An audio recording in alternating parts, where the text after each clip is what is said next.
Hello, viewers. I'm Victoria, and I have two guests with me in today's episode. One is a married man, and the other is a single. So, Hello, viewers. My name is Adedoyin Halimi. People call me Mr. Thoughts. all right, today we're going to share our thoughts together with you. And what we want to discuss this minute is about Africa fathers. Africa father. So, Mr. Halimi, what would you say is Africa father? All right, thank you, my host. Thank you. Going back to the basics, Africa fathers, meaning that fathers in Africa. However, it goes beyond that. You can be in Europe, America, Atlanta, anywhere, and still call you an African father. So, what makes you an African father? An African father, to me, is someone who has certain ideologies, philosophy, and orientation about life. Great. Let me just give a quick instance. In the Western world, a child would call his father by name, by first name. Imagine my name being Adedoyin, and my son is calling me Adedoyin. First, just that upbringing we had. Who you be, you get. So that alone shows the difference between an African father and fathers from other parts of the world. I get it. So yeah. I get that point. So, which means it is not your location that determines. At all, location does not determine being an African father or not. Your mindset. And that's great. Absolutely. So, Mr. Alimi, what is your opinion on this issue? Because we want to talk about it because we feel it is ideal for us to talk about it. What is your own perspective? If you're being told that Africa fathers, in quotes, should go for training, like proper training for them to groom their children, what would be your opinion on that? So personally, if you are going for proper training to become an African father, it shows your upbringing was poor. Personally. Really? Personally, because it's just like by default, a lady going to learn how to cook. I said by default. Okay. What I mean by default, when your mom is cooking, you are supposed to be in, not just ladies now, we are all guys in my family. We all can cook. That's great. So that's what I'm saying by default. Right. By default also, while growing up, there are some attributes you should have taken from your father, provided your father is a good father. So now, what if your father is not a good father? I'm still coming there. If you happen not to have a good father, you should have fathers around. When I say father, does not mean your biological father. Okay. Spiritually, I have father. Okay. Career-wise, I have father. Okay. Financially, I have father. Health-wise, I have fathers. So fathers are people that I see as father figure. Okay. That I look up to learn and unlearn from them. That's great. Yes. So now, as an African father, if I cannot take good attributes from my biological father, then all these fathers I mentioned, I should be able to learn one or two things from them.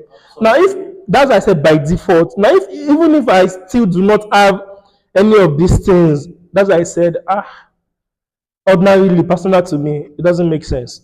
But if I do not have it, I have to go. Now, one thing about most Africans is we hate to go for training. We hate to admit that we do not know or we lack something. Yes. That the Western world do not have. Yeah. They can easily adapt to training, therapy, sessions, just to become a better person. Yeah. So what you're saying is that it is not wrong. It's not. For an African father to go for training. It is not. Their children. It is not. It is not. Okay, thank you very much. So let's go to our single bobo. So, Mr. Tots, I like that name, Mr. Tots. So, what is your opinion if you're told that you're going to be an African father soon? No, I can't wait. Yes. So, if someone should tell you that you need to go for training in court, you need to go for training for you to groom your children in the right way. Would you consider that a good thing or something improper? Well, thank you. Let me say real quick. It's actually a good thing to go for training. Okay. Yes, because the point is, who trains you then matters really. True. So, but training itself, particularly when it comes to marriage, it's expedient that one goes for training, like you rightly said.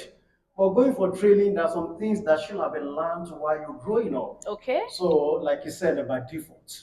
However, when we're not talking about African fathers, the concept to me it's actually really deep than how it sounds. Okay. Because, like you said, paperwork or head knowledge we do when it comes to these white people, Okay. it really do. It actually helps them.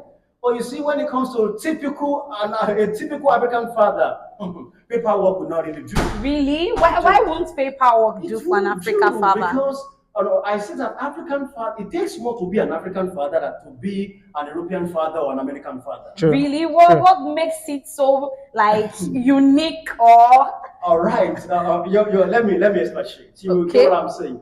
Now, take for instance, to be an African father, African fathers go through more pains, more stress, more challenges, Okay. more responsibilities compared to any other father in the world.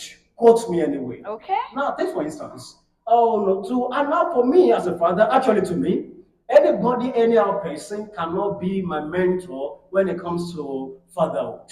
No, I'm You, telling you you. can say that. Yes, any other person cannot be a mentor to me. Of course. And I believe many fathers out there, African fathers out there. Now, real fathers, actually, real fathers. Now, take for instance, to really be a mentor to an African father, you must have gone through the same pains, the same experiences with an average African father. Because what an average African father goes through is so much. Is it really about the experience? So to say. Yes, really. So to say. Experience It matters. does. It does. Experience is the best teacher, right? But today we have lots of relationship, marriage, counselors. Sorry, out there. sorry. They are not Alright. married. Out of all these relationship, marriage counselors you're talking about, look at, we're talking about quality ones, not just by name or title. Okay. Go and look at them. They must be married, or they are in a relationship, or they are in a marriage. How can somebody that has not gone through marriage be telling someone that is about to go into marriage what is happening in the marriage? There's this statement that love is not enough. Absolutely. Really? You will get it very soon. Are You you know that I serious? love you. I would really It's just love like to it's talk like the about it foundation. someday.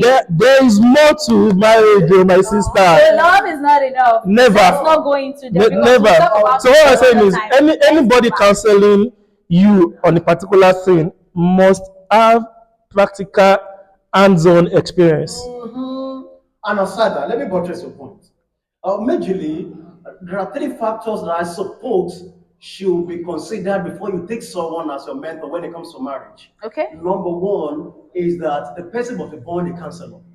Some people are born counselors. Yeah, you can That say they that. have, when they talk, you know that these people are not they are not talking based on paperwork. Sure. Do you understand? They are born counselors. Number two, It's a gift. It's a thank you. It's a gift. And as I've been born as a counselor, you must have what is called this purer knowledge of counselorship in terms of marriage. Now, so to say, when I say purer knowledge, what do I mean? Now, your knowledge should not be diluted. You Okay. should not be sentimental. You should not have this kind of, when you are given counselor, when it comes to marriage, particularly African fathers to be precise, you should not have this what is called traditional norm. Some people, maybe Yoruba believes that, this thing is particular to us, we must beat our wives.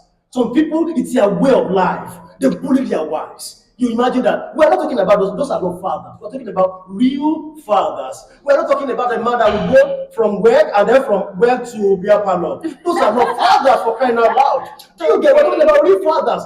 For instance, for someone to be a good counselor to African fathers, I believe that you must have gone through the experience, like what I said. Take for instance, let's say you have a father who has 3 kids at home, and then maybe the last rice in the wife's shop was what was managed by the family last night. Now this morning, the wife was not able to go to shop because there's nothing to sell at the shop. And then the man wakes up in the morning, the first thing he does is to go out there. And then nobody is sitting in the family. And when he gets out there, I haven't done 1 or 2 things, this man realizes, let's say 2,000 naira. And then it's already 4 p.m. Almost the end of the day. Almost the end of and the day. from where he is to his house, about 300 naira transport. You know, a real man, what will a man do? A real man will take a walk from where he is to his house, not Exactly. thinking of himself, but his family, his wife. That is Yeah. a real father. This is what a real father goes through. Now this man will get to maybe the first child will be like this, the firstborn, of course, maybe 15 years old, and then the boy has not eaten, and then you see the two other kids are, the mother is actually, patting the two kids, and then the man knocks at the door, and then you see those two young ones will jump and say, hey, that is bad, believing that this man will not come home empty-handed, Yeah. An African father. Yeah. And of course, when the man gets in, and then when he gets in, what happens? And then you see the wife, will walk up to him and say, hey, my husband, you are back. And then the man must have bought bread and gives to the family. And then this man, you know one thing about the good man? This man will not stay back at home dragging that bread with those kids. This man will go back and will be looking. And of course, as he's going back, we see his wife. Will call him back and say, hey, baby, come on. Come here, and dara for him. Yeah. An African father, because maybe that man was one of the best graduate students back then in school days. And after his first degree, maybe he put him for the second degree. Maybe after marriage now things is not going, things are not going well with them. But an African father will stand tall to make sure that his wife is happy. He will stand tall to ensure that his kids are not suffering. That is what we talk about.